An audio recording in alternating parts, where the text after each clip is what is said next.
Welcome back to another tale of cosmic horror and unimaginable terrors that wrought our universe.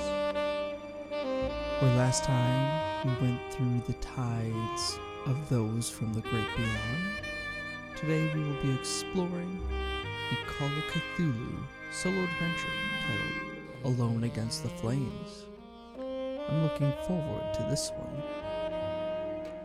Alone Against the Flames, a solo adventure for the Call of Cthulhu 7th edition rules by Gavin Inglis. Cover by Peter Stovic. The sun is high in the sky, a merciless ball of heat. You feel scorched by the time you reach the bus halt in front of Osborne's drugstore. It's a relief to put down your heavy cases and take off your hat for a moment. You fan your face. It has been a long summer here in your hometown, and yet a curiously empty one. You look across the street at the grubby butcher shop, the grocer's with its faded awning, and the shabby tobacconist. Mistrustful faces glare at you as they pass, eyeing your clothes and luggage. It was your parents' choice to live here, not yours. You were happy down south as a child, among Providence's white-walled houses and leafy churchyards. Perhaps this new job in Arkham will supply the change that you need. Yet everybody you know in the world lives here. You know nobody in Arkham, not one soul. You ask yourself one last time if you are doing the right thing. The answer is here. None of your supposed friends have come to see you off. You are alone. Whatever challenges lie in Arkham, it will be a new life, a brave one. You notice a small gray coach approaching, and it rattles to a stop. You put your hat back on and pick up your cases. Two young men with sullen expressions alight from the coach. One looks you up and down before heading away. The driver also steps down, glancing at you before crossing the road to visit the tobacconist. When he returns, he is rolling a cigarette between his yellowed fingers. He gives it a final twist and examines you as he reaches for his matchbox. He's a thin man in his 50s, dressed in a stained shirt with the bus company emblem. Yet his eyes are sharp in their dark sockets. Where to? You show him your ticket for Ossipee. From there, you will connect to Rochester and Portsmouth, before the coastal line to Newburyport, and finally, Arkham. You should be able to afford the rail ticket for at least some of the way. Otherwise, this will be the first of many long bus trips. The driver scratches the match and lights his cigarette. The end flares as he takes a draw. Then he exhales and gestures to the back of the coach. Luggage rack's up there. The driver smokes and watches as you drag your cases to the back of the motor coach. The rack is set inconveniently high on the vehicle. You get a grip on the heavier case. You struggle, trying to heft it up on top of the motor coach. Hey, driver, you mind helping here a bit? The driver takes one last drag on his cigarette before tossing it on the ground and stamping it out. He approaches and assists you in loading up your bags. Heavy bags for a small one, he remarks. You judge it best to respond with a simple thanks. The driver rolls and lights another cigarette as he steps into the motor coach. He turns over its engine, which coughs into life. You board, grateful you will be the only passenger, at least for the initial part of your trip. With mixed emotions, you watch from the window as the tired avenues of your old home slip behind you, receding into the distance. For a few minutes, you can still see the church spire over the brow of a low hill. Then the road dips, and it too is gone. Arkham is your new home. You will travel there and make a new start. The coach putters through the countryside. At first, the interior is stifling, and your stomach lurches with every bend in the road. However, the driver opens his window, and by switching seats, you find a spot where the breeze hits your face. You soon relax into the journey, observing the quaint little hamlets that the coach serves. A heavy-set woman boards at one settlement and gives you a polite nod. She gets off at the next one. The road rises a little, passing cornfields and orchards. The leaves are turning, and the trees are alive with glorious reds and golds. You have just begun to doze when the driver takes a tight bend at speed. Ah, damn! You hear the driver give a desperate yell, awakening you. You feel yourself slide from the seat as the driver spins the wheel and the motor coach plunges off the road. Too late. You reach for the seat in front. You fall into the aisle, and your ribs crash against the edge of the seat opposite.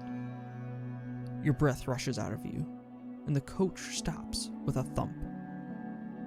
Your driver leaps from his seat into the road.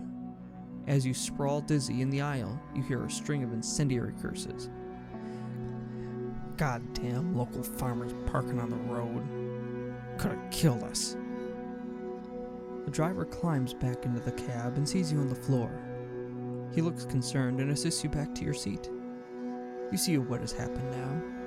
A Fordson tractor has stopped in the road, and he had to swerve to avoid the steel obstacle. Sorry. All them fields, and he has to pick the damned road to park. You alright?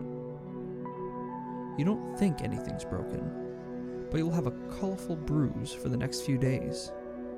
He backs the coach up a little and threads it around the tractor, glaring at the farmer. You resume your journey. The driver takes the curves with more caution than before. He glances over his shoulder at you a couple of times. Sorry about before. That fellow was dumber than a hog. I'm Silas. What's your name?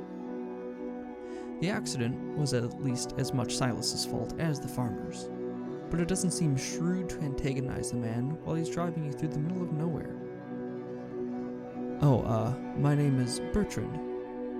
Pleasure to meet you. The coach turns onto a narrower road which weaves uphill through the woodland. Silas becomes chatty. Going to Arkham, eh? Can't say I ever heard of the place. Went to Boston once. Didn't like it. Too much hustle and bustle. Got family there? Special someone waiting? Oh, no, I'm actually taking a professorship there at the university. Figured that this was my one chance to put my miserly life behind me and make something of myself. The afternoon is wearing on. You see no harm in confiding in Silas about your new life. A job, eh? That's a fair thing for you. Yeah, like I was saying, it's only a junior position, so it's mostly tutoring duties and things like that. But I figured it's a foot in the door, and it's a well-regarded institution. And who knows, it might lead to bigger and better things. A symposium, a visiting lecture, even one of his world-spanning expeditions. That'd be super fun. Silas wrinkles his nose. I had enough of book learning when I was a youngin'. Still, I suppose it's well enough for those who likes it. You realize Silas hasn't made a stop since the incident with the tractor. The motor coach winds its way uphill. However, your thoughts are interrupted as the road crests a ridge and you are treated to a magnificent view of the vista below. A creek snakes through the valley, breaking the rich autumn palette of the tree line. In the distance, the white mountains rise into hazy cloud. There is no settlement, not even a cabin, as far as the eye can see. Birds drift through the treetops, and you can just make out what might be 2 white-tailed deer lingering by the water. Perhaps you're making a mistake by moving to the city. Could you survive on your own in this lush wilderness? The motor coach rattles on through the hills, and Silas lapses into silence. The sky darkens behind you, pinks tinting the clouds as the sun descends. Finally, a welcome sight comes into view. A settlement on the crest of a hill. This doesn't look like the pictures you've seen of Ossipee, but perhaps you can persuade Silas to stop while you stretch your legs. Hey, Silas, mind if we take a stop so I can stretch, get the blood flowing? Minutes later, a harsh stuttering from the engine interrupts your reverie. Silas frowns and rattles the gear stick. The motor coach falters in its ascent.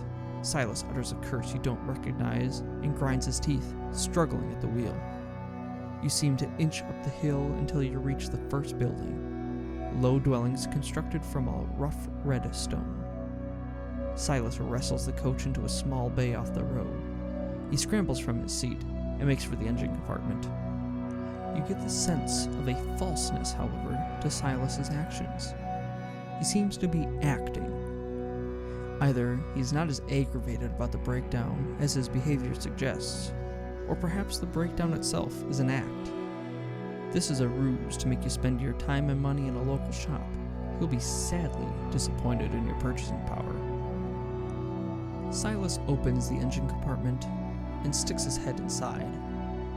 The hot metal pops and sizzles.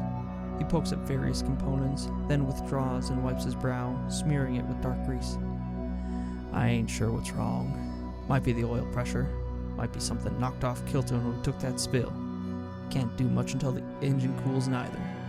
And with the light failing, I reckon we'll be here through the night. He wipes his hands on a rag. The shadows from your surroundings are already long, and the air is chilly. You feel stiff from the journey, and a night in the rickety coach sounds unappealing. Silas sees your dismay. There's Emberhead, miles from any place. I only come through twice a week. The folks here are good people.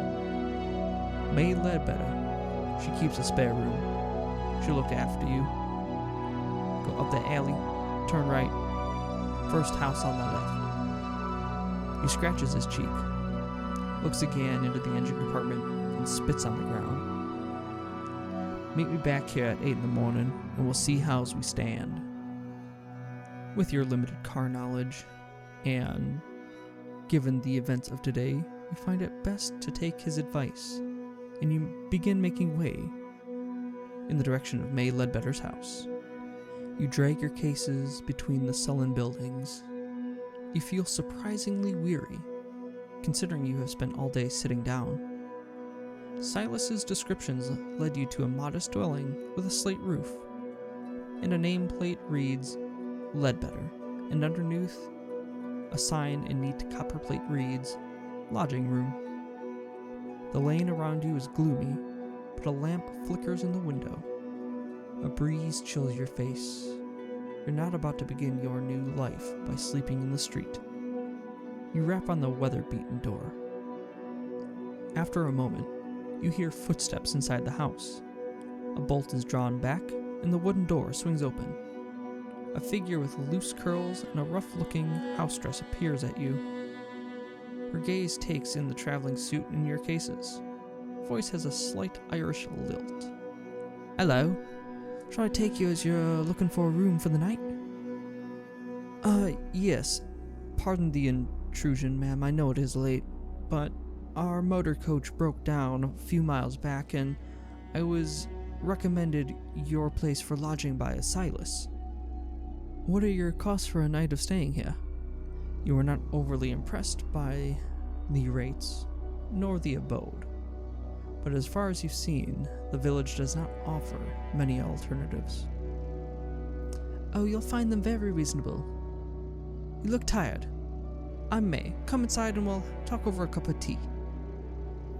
The Ledbetter house feels cramped, with a low ceiling and simple fittings, but is well kept, and a cheerful fire crackles in the grate. The aroma of the tea is soothing, and the cup warms your fingers. Have you come to Emberhead for the festival? She asks. No, ma'am. I truthfully didn't know that there was a festival. Like I said, we were on our way through the hills, and the coach broke down. Silas said that we had to wait until morning to see what's really wrong with it, and he recommended that I come here and speak with you about lodging. May shakes her head, and you glimpse a moment of deep-seated anger in her green eyes. He always drives too fast. Thinks the road is made for him and him alone. He hit a mare some years back. That was a terrible thing. You should have seen the state of the coach.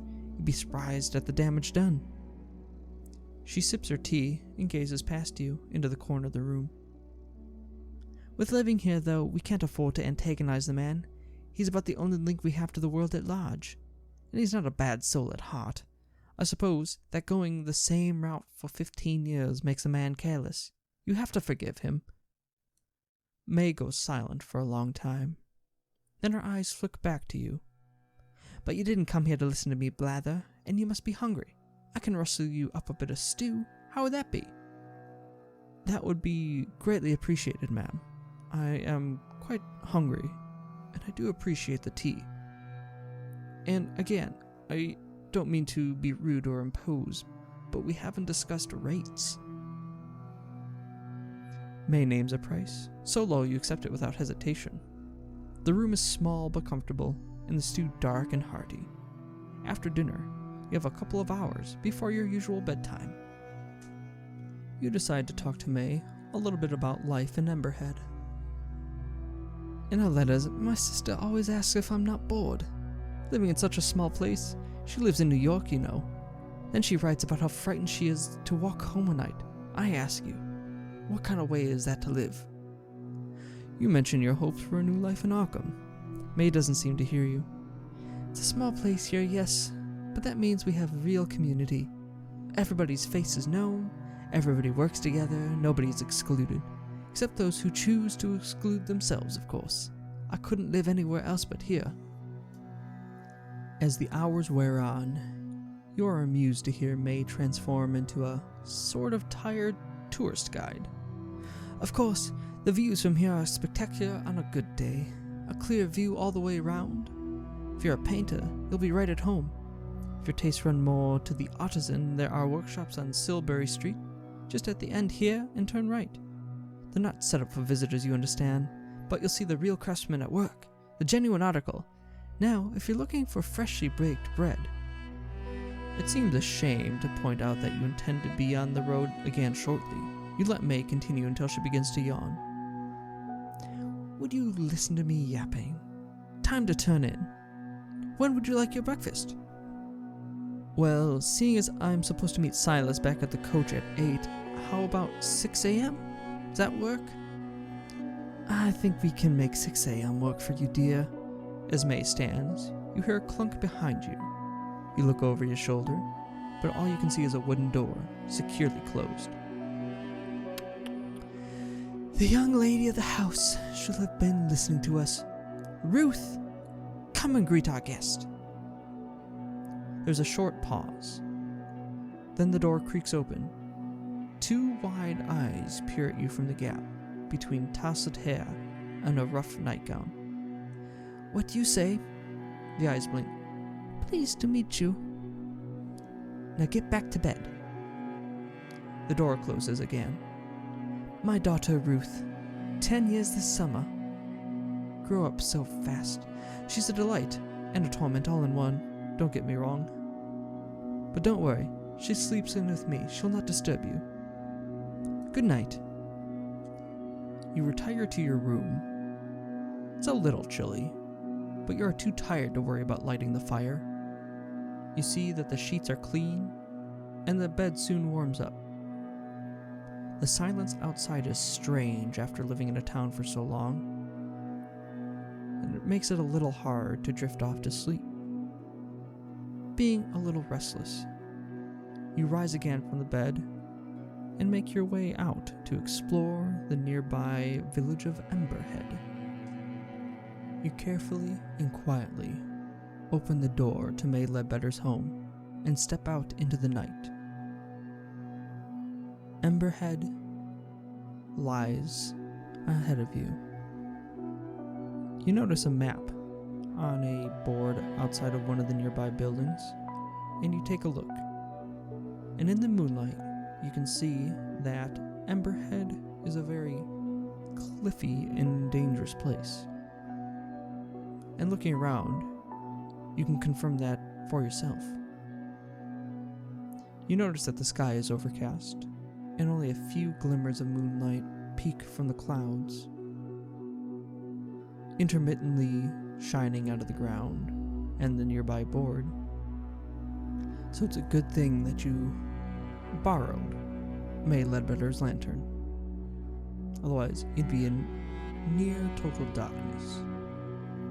You cannot hope to get a full overview of the village tonight, but you decide that anything is better than nothing. Maze Street is a narrow passage hemmed in by squat, dark dwellings. At the end, however, it opens up. A wide thoroughfare leads off to your right. A crude sign names it Silbury Street. To the left, a few yards away, your light picks up the crooked posts of a simple fence, and beyond that, the ground drops away into darkness. You take a couple steps closer, but you can see nothing. Air from below cools your face. Then some instinct makes you turn around. An ink-black figure stands in the road, about 20 yards behind you. It stares at you. You form the sudden impression that it will run at you and throw you over the cliff edge. This is unsettling. Seeing it has been spotted, the figure slips down an alley. What the hell was that? You ask yourself, as you are now faced with a decision, whether to return to the Ledbetter house or continue exploring, or to the lesser side of your judgment, confront this dark figure. Choosing the not-so-wise option, perhaps, you approach the figure, and they take a pace back, and then another, and it slips down an alley between two buildings. The figure moves fast, with almost silent steps, but your instincts keep you on its tail. It slips through a dusty courtyard, veering off between iron fences. You close in as it darts around a corner. A breeze warns that you are close to a cliff edge.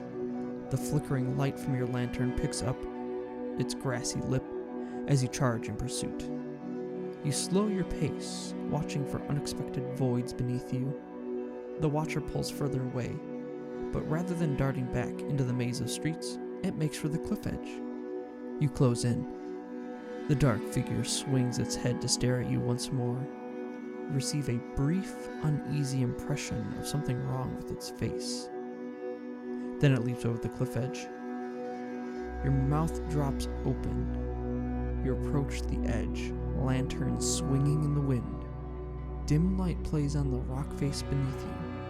Did you frighten somebody into suicide?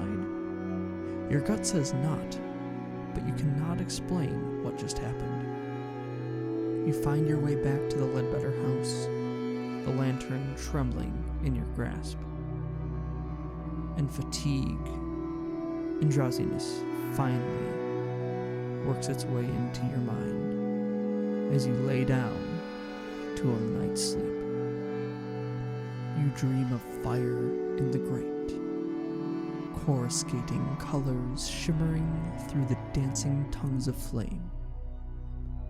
At first they are tiny, almost microscopic, but they grow and grow until a kaleidoscope inferno spills from the fireplace, spreading across the floor, up the sheets. You wake with a start. Daylight glints through the curtains.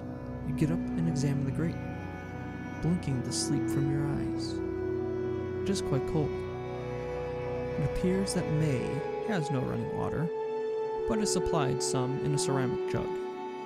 You freshen up at the wash stand and go in.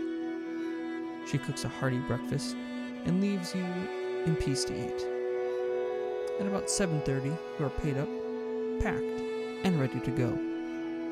You bid May goodbye, and she wishes you the best for your new career in Arkham. As you exit May Ledbetter's home, you take a look at your pocket watch. and notice that you do have some time before you have to meet up with Silas. And curiosity getting the better of you, you decide to go take a little stroll around that cliffside where the shadowy, inky figure jumped last night. You retrace your steps of last night. A few villagers watch with polite curiosity as you tread your way through along the northern cliffs, bags in tow. In time, you think you have found the spot. Heart thudding in your chest, you peer over the edge. Nothing. Curiously, nothing. With the benefit of daylight, you see the cliff is not the bottomless drop you imagined. It leads to a shelf some 20 yards below. It could still be a lethal tumble, but you see no body, no blood.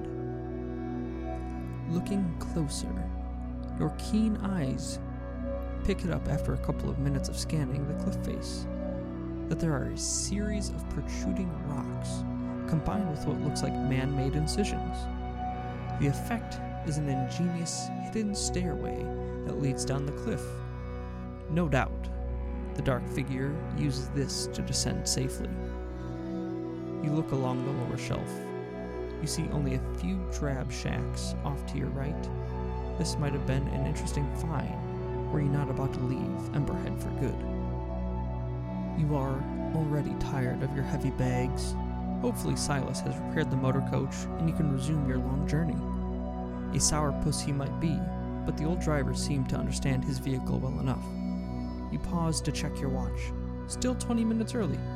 And around the final corner, the motor coach is gone. But how could it be gone? I'm still 20 minutes early. He said to meet at 8. You put your bags down and search the area, trekking up and down slopes and around corners. At the edge of the village, you trace the long road back as it winds across the hills. 8 o'clock comes and goes. There is no coach to be seen. A passing villager notices your bags. Are you looking for the bus? I heard him take off at first light. He's due back in 3 or 4 days. If you need a place to stay, May Ledbetter rents a room. The man raises his hat to you and strolls on into the village. That son of a bitch. He must have set me up. But why? Why did he leave without me? It's very curious. You curse Silas under your breath. Perhaps he went for parts, but you wonder if the old goat has stranded you here on purpose. Join us soon in Chapter 2, as our hero has to deal with and come to terms with being abandoned in a strange and alien little village in the middle of nowhere.